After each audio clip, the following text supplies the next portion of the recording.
শুরুতেই আপনাদের দেখাবো অনুব্রতর অডিও কাণ্ডে এবার রিভিউ অ্যাকশন টেকেন রিপোর্ট চাইল জাতীয় মহিলা কমিশন। আপনারা জানেন যে কয়েকদিন আগে পুলিশের কাছে অ্যাকশন টেকেন রিপোর্ট চাওয়া হয়েছিল, কিন্তু সেই রিপোর্টে সন্তুষ্ট হতে পারেনি এনসিডব্লিউ জাতীয় মহিলা কমিশন। আর এবার 5 দিনের মধ্যে উপযুক্ত তথ্য সহ রিভিউ অ্যাকশন টেকেন রিপোর্ট চাইল জাতীয় মহিলা কমিশন।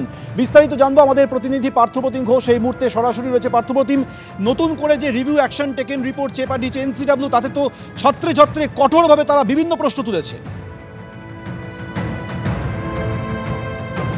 দেখো, একেবারে নতুন করে যে আমরা যেটা জানতে পারছি সূত্রের খবর, সেটি হচ্ছে গতকাল সন্ধেবেলা বীরভূম জেলা পুলিশের কাছে, পুলিশ সুপারের কাছে এনসিডব্লিউ অর্থাৎ জাতীয় মহিলা কমিশন তারা কিন্তু আবার একটা চিঠি পাঠিয়েছে।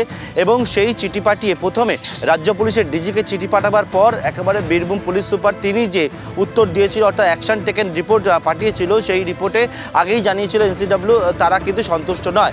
এবং এই যে দ্বিতীয় যে চিঠি পাঠানো হয়েছে সেখানে বলা হয়েছে বেশ কিছু বিষয় উল্লেখ করা হয়েছে এবং উল্লেখ করে রিভিউ এটিআর বা অ্যাকশন টেকেন রিপোর্ট সেটা কিন্তু চেয়ে পাঠানো হয়েছে আগামী 5 দিনের মধ্যে। এবং তার মধ্যে একাধিক বিষয় সেগুলো কিন্তু চাওয়া হয়েছে।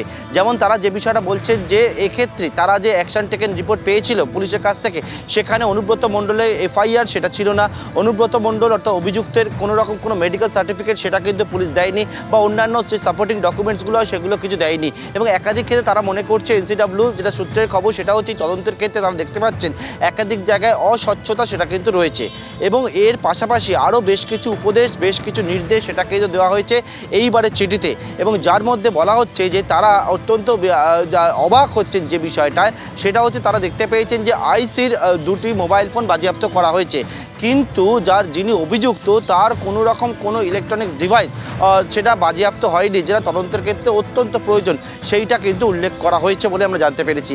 এর পাশাপাশি আরও যেটা মনে করেছি জাতীয় মহিলা কমিশন সেটা হচ্ছে যে ধরনের এই অপরাধটা হয়েছিল, অর্থাৎ তুমি দেখেছো অনুব্রত মণ্ডল যে কুকথা বলেছিল একবারে আইসি বোলপুরকে, সেক্ষেত্রে বলা হচ্ছে যে এক্ষেত্রে যদি সাধারণ নাগরিক কেউ এইরকম অপরাধ করতো তাহলে তার জায়গা হতো জেলের মধ্যে। কিন্তু এক্ষেত্রে দেখতে পাওয়া যাচ্ছে যার বিরুদ্ধে অভিযোগ অপরাধী সে কিন্তু একবার রাস্তায় খোলাভাবে ঘুরে বেড়াচ্ছে এবং তার বিরুদ্ধে কোনো রকমভাবে কোনো ব্যবস্থা যেহেতু নেওয়া হয়নি, সেক্ষেত্রে একেবারে স্মরণ করিয়ে দিয়েছে জাতীয় মহিলা কমিশন যে আইন কোনো রকমভাবে কোনো প্রভাবশালীর ক্ষেত্রে আলাদা হতে পারে না।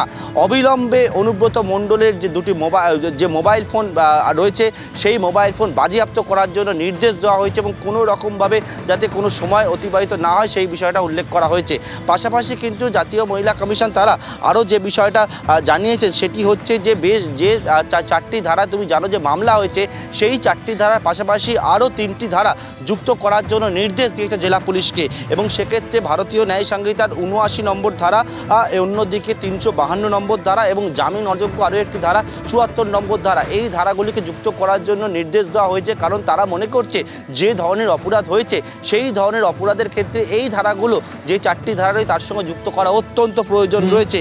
এর পাশাপাশি বলা হচ্ছে আরও বেশ কিছু বিষয় সেখানে উল্লেখ করে বলা হয়েছে যে রিভাইজ এটিআর অর্থাৎ অ্যাকশন টেকেন রিপোর্ট আগামী 5 দিনের মধ্যে জেলা পুলিশকে নির্দেশ দেওয়া হয়েছে জাতীয় মহিলা কমিশনের কাছে পাঠানোর জন্য এবং তদন্তের অগ্রগতি সম্পর্কে জানাবার জন্য। সৌমেন, পার্থপ্রতিম তুমি আমাদের সঙ্গে থাকো। পুলিশের কাছে, বীরভূম পুলিশ সুপারের কাছে রিভিউ অ্যাকশন টেকেন রিপোর্ট চেয়ে পাঠিয়েছে NCW national commission for women অর্থাৎ জাতীয় মহিলা কমিশন। তারা স্পষ্টতই অভিযোগ করছে, তারা মন্তব্য করছেন যে আইসির মোবাইল বাজেয়াপ্ত যদি হয় তাহলে অভিযুক্তর কোনো ডিজিটাল ডিভাইস কেন বাজেয়াপ্ত হয়নি?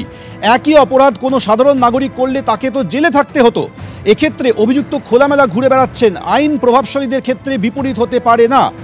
উর্দিপড়া বাহিনী রাজনৈতিক ছত্রছায়া থাকা অপরাধীদের ক্ষেত্রে নিজেদের পরিবারকে রক্ষা করতে না পারলে তাতে বিপজ্জনক বার্তা দেয়। অর্থাৎ 5 দিনের মধ্যে রিভিউ অ্যাকশন টেকেন রিপোর্ট দিতে হবে বলে নির্দেশ দিয়েছে জাতীয় মহিলা কমিশন।